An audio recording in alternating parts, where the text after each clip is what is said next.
8-bit, Atari 8-bit podcast.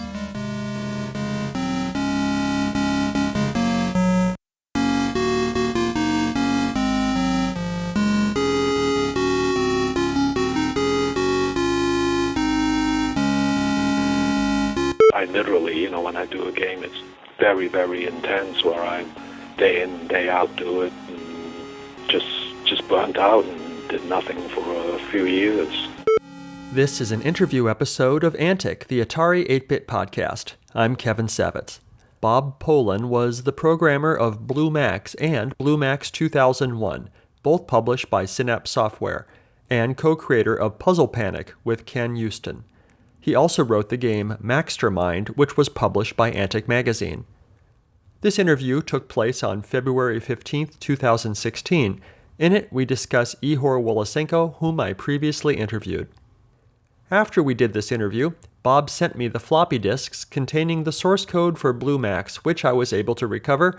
There's a link to the source code in the show notes at ataripodcast.com. Tell me how you got interested in computers and how you got into the Atari and kind of set me up with the prehistory. This was 1982. I was playing blackjack, card counter, for a few years. I was in Las Vegas at that point, and a college friend of mine who bugged me like crazy to pick up one of those home computers, check them out. I absolutely wasn't interested in it, never been interested in computers, and basically to shut him up, I kind of bought one and totally fell in love with it, and my blackjack career was getting more difficult because, as you might know, if they catch you counting cards, they'll throw you out, so I was running out of places to play, and then totally fell in love with computers and decided I want to be a video game programmer after playing with them for a bit. Nice. It was you and Ken Uston who was doing the blackjack thing, right? Ken Uston? I wasn't with him. I met him through blackjack, and if you know a little bit more, the second game I actually did with him, Puzzle Panic with Ken Uston. First game was Blue Max, second game was Puzzle Panic, and we got together to design that game. But in blackjack, no, I wasn't involved with him back then. I was involved with him slightly in blackjack as an investor in 1985. When he went back to blackjack temporarily too, but so not involved with him when I was playing blackjack full time. Okay, wow, that's all right. So blackjack was fading away, and then you found the computers, and that was your next thing. Yeah, fell totally in love with them. To my surprise, I wasn't expecting it. Was the Atari the first computer that you really bit into, or did you explore other ones first? That was the one I really got into, but the first one I bought was I think it was a Commodore VIC-20, and then what's that? Texas Instrument, a TI one. Mm-hmm. Forgot exactly what it was, and then picked up the Atari 800, and then that's the one I really got into. This was all a matter of just a few months of late 1982, and spent all day, all night just studying, grinding, and at it, and learned it, and picked up, what's that book called? The Atari Assembler, I think. Learned it. Learned assembly language, decided I want to program video games, so went back to the Bay Area, looked around for jobs, and ran into and met Ihor at Synapse Software. You've heard of Ihor, right? Yes, I've interviewed Ihor, yeah. Really? Where is he now? Do you know? He's still in the Bay Area and still doing businessy stuff. That's all I can recall off the top of my head, but yeah, he's still around. I would love to get a hold of him because the last time I saw him was 88 when I went over to Hawaii. He had sold Synapse, moved to Hawaii, said a while back said he was moving back to Medford, Oregon, and then we we just totally lost touch. Sure. I will find his information and get it to you. Yeah. You wrote a game in Antic magazine called Maxter Mind, and it says in your bio there, let's see, this is from October 1983. It says you're a recent Atari programmer who never learned BASIC. You started off in assembly language. That's very unusual. Well, BASIC is that never got good with it. Played with a few examples in the beginner's books, how to use your computer books, and did a little. Didn't really write anything. Played with it, never got really good with BASIC, and then I guess at one point must have learned that in order to program games, you need something as fast as possible, like assembly language. So that's when I immediately jumped into it. How did you get hooked up with Ihor? Were you a employee of Synapse or a contractor? How did that work? No, I went back to the Bay Area. I was still living in Vegas. This was probably December, maybe very late in 1982. Drove back to the Bay Area, stayed with some friends. I'm pretty sure I saw a newspaper article.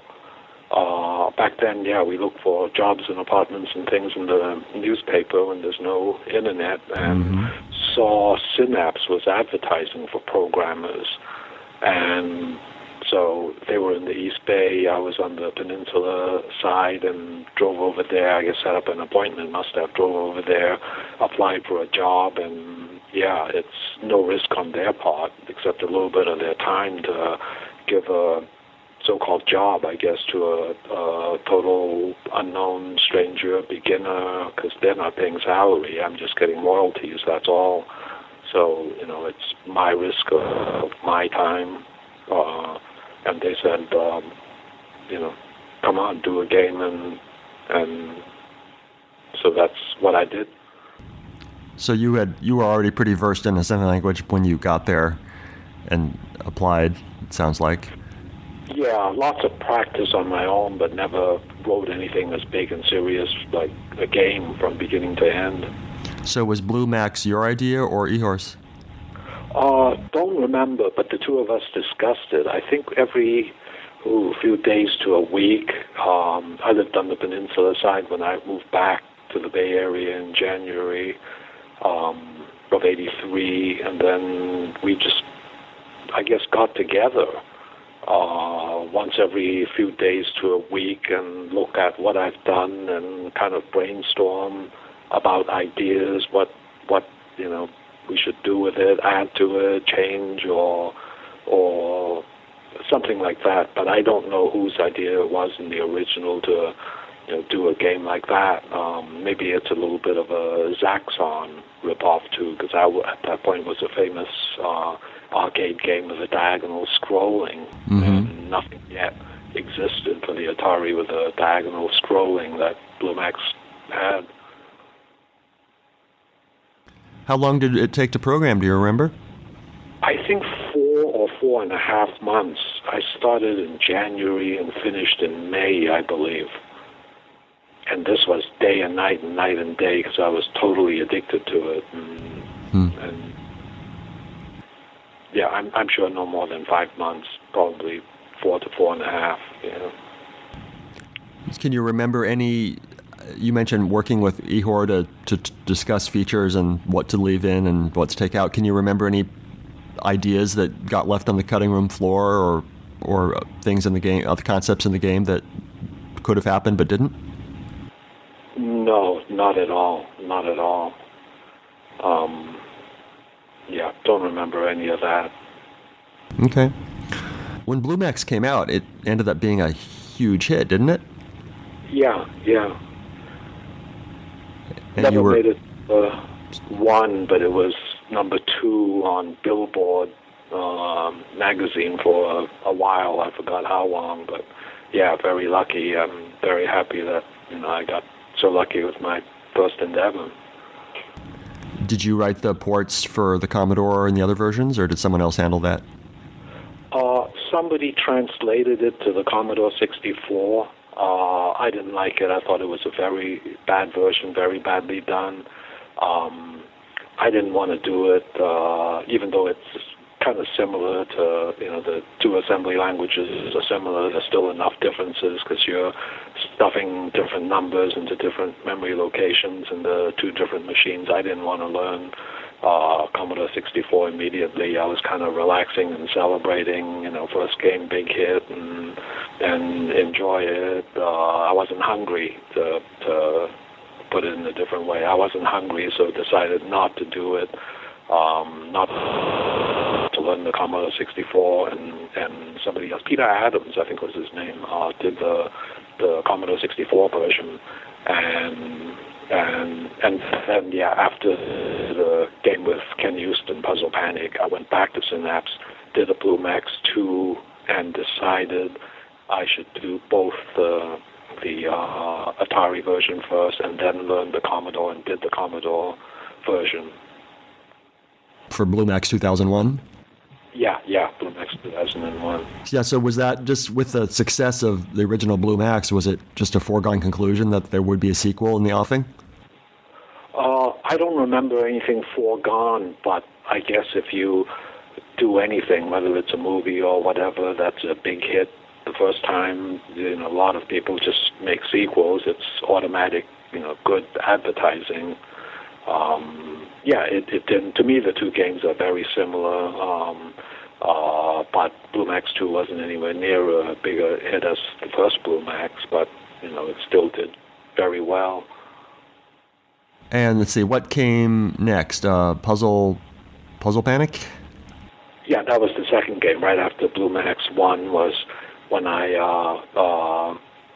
forgot how I got back in touch with Ken Uston. Maybe we had both burnt out of blackjack. He switched to video games too, and writing books on games. He wasn't a game programmer. He's great at promoting himself, and wrote some books and was involved in video games somehow. And I decided to work with him on Puzzle Panic. So we discussed ideas, and then another former blackjack teammate of Ken's, who I've heard plenty about, Ron Carr, he turned to video game programming too, so he was programming the C64 version while I was doing the Atari version, and we all met pretty often in Ken's apartment in the city and brainstormed and ate and drank and partied or whatever, had a good time while doing it. But that game was a miserable flop from what I can remember, I think. And then that was the second game, and third game was Blue Max 2001. And why was there no more after that? Burnt out, probably, I think.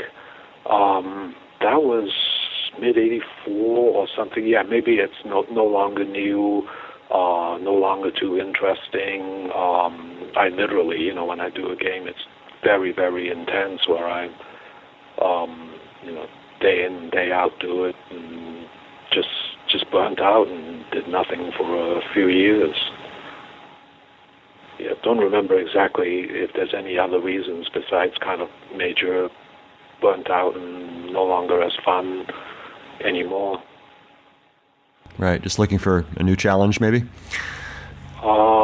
Yeah, maybe. I was mostly doing nothing from, I think, 85 to 88 or so. So tell me a story. Tell me a story about making Blue Max or about working at Synapse. Tell me, I'd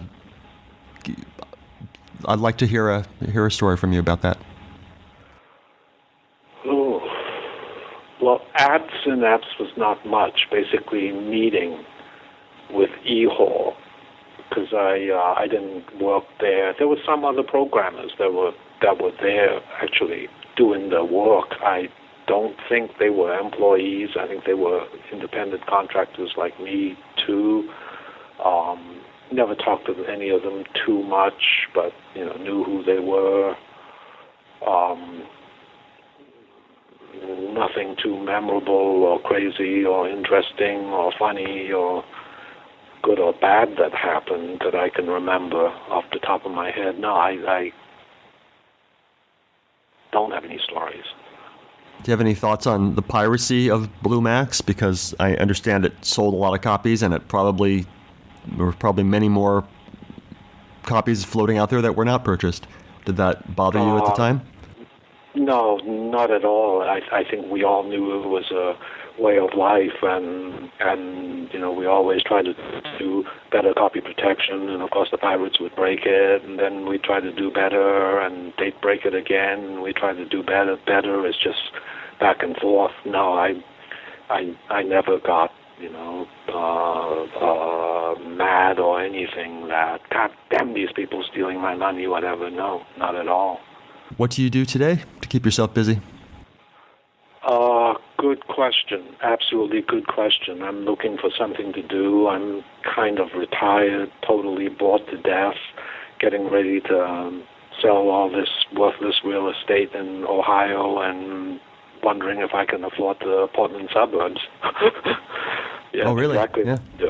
Yeah. Your area is where my wife and I met there in Tillamook.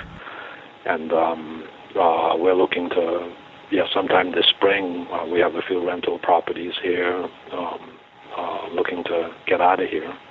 Oh, wow. Well, if you end up moving out here or just visiting, let me know and I'll buy you lunch. Oh, thank you. Well, yeah, I just might visit before we make our final move, just to look at places and things. Sure. But I've spent a few months of my life there. My wife spent a lot of her life there, so we're kind of familiar with the whole Portland area all the way out to the coast, and very possible we'll go there. That'd be nice. What haven't I asked you about the Atari days that I should have? I still have my Atari. I did throw out all kinds of things a few months ago in preparation for moving, and my Atari monitor, which was a Commodore monitor that somebody rigged up a cable so it would work on the Atari. The monitor's busted, so I used those, RGB cables and plug into a TV, and it works. The color's a little off, but it works. So basically I'm very happy my Atari 800 still works. Nice. Do you have any source code or anything for any of your software? On the old floppy disks, yeah. But not printed out. The floppy disks, I still have, one of those those things you put the disks in. What do you call those? I forgot.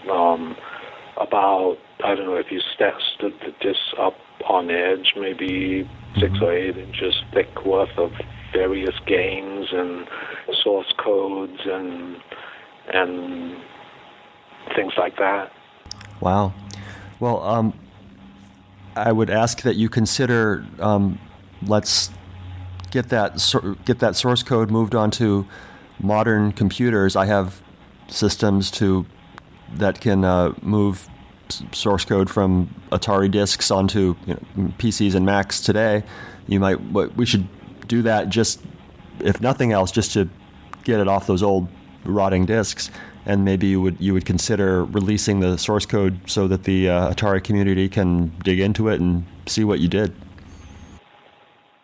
Yeah, that's a possibility of that after I move and get settled. I don't even know. Yeah, my floppy disk drive died, and about 5 or so years ago, I bought another one on eBay, and that worked, and it was still working when I last tested it a few months ago. And I, like I said, when I was gathering things and throwing it out, I had to throw my Commodore 64 out, which it's busted, and that kind of was depressing.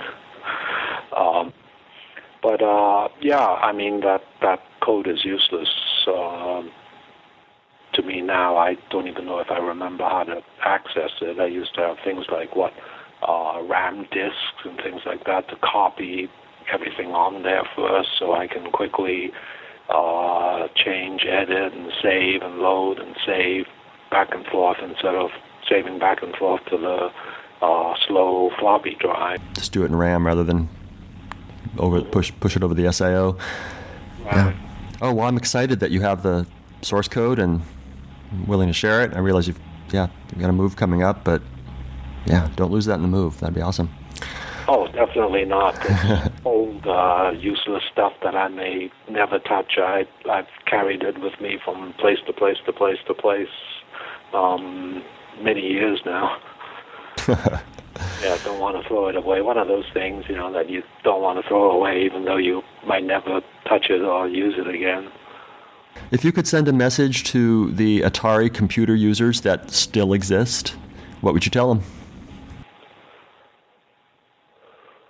I'm very happy to hear that they're still playing Atari games, and I don't even know if they're playing it on an Atari or emulators and things like that run under Windows. Yeah, I don't even know, but I'm very happy that that there's still people out there like that. Yes, there are. Yeah, and some of us play on actual hardware, and some of us use emulators. There's no wrong way to do it. Uh-huh. Yeah. Well, I appreciate you so much just answering my questions on absolutely no notice, and I thank you for your time. I guess it's nice to, while I'm sitting here doing absolutely nothing and bored to death in the armpit of the country, it's nice to, kind of chat Atari a little bit. old better days. All right, thank you. Thank you so much, Bob. Yeah, you take care.